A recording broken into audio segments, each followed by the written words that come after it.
நான் எங்களுடைய சட்டமன்ற தொகுதியில் செல்லும் பொழுது பல்வேறு குடும்ப பெண்கள் விண்ணப்பங்களை கொடுக்கிறார்கள், கோரிக்கைகளை வைக்கிறார்கள்.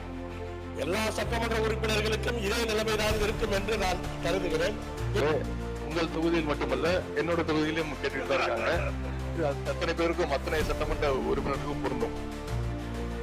அப்ப எல்லாத்துக்குமான கேள்வி, என்னுடைய தனி கேள்வி அல்ல, எல்லாத்துக்குமான கேள்வி, பயனாளிகளுடைய எண்ணிக்கை உயர்த்தப்படுமா?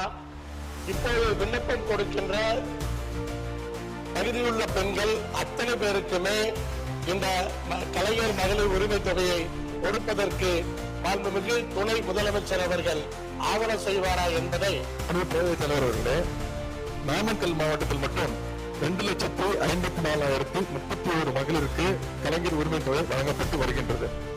அதாவது நாமக்கல் மாவட்டத்தில் விண்ணப்பித்தவர்கள் 67% 67% பேர் உரிமை தொகை பெற்று வருகிறார்கள்.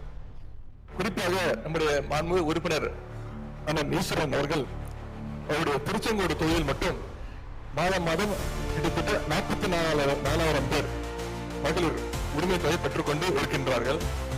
மாண்புமிகு உறுப்பினர் கேட்பது போல திருச்செங்கோட்டில் மட்டுமல்ல, தமிழ்நாட்டில் உள்ள அனைத்து மாவட்டங்களுக்கும் நாங்கள் ஆய்வுக்கு செல்கின்ற நேரத்தில் என்னிடத்திலும் நம்முடைய மாண்புமிகு அமைச்சர்கள் பெருமக்களிடத்திலும் சட்டமன்ற உறுப்பினர்கள் உள்ளிட்ட அத்தனை மக்கள் பிரதிநிதிகளிலும் இந்த உரிமை தொகை வேண்டி மகளிர் விண்ணப்பம் கொடுக்கின்றார்கள்.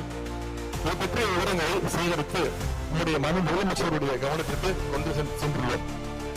முதலமைச்சர் அவருடைய அறிவுரைகளை பெற்று இதுவரை பயன்பெறாமல் உள்ளவர்களுக்கு இத்திட்டத்தின் உதவிகள் கிடைப்பதற்கு தேவையான நடவடிக்கைகளை நிச்சயமாக எடுப்போம்.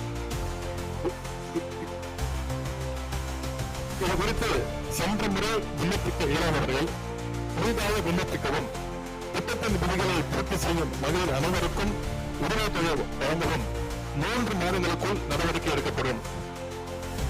இந்த நடைமுறைப்படி ஈஸ்வரனுடைய திருச்செங்கோடு தொகுதியிலும் கூடுதலான எண்ணிக்கையில மகளிருக்கு விரைவில் உரிமை தொகை வழங்கப்படும் என்பதை மகிழ்ச்சியுடன் இந்த நேரத்தில் தெரிவித்துக் கொள்கின்றேன்.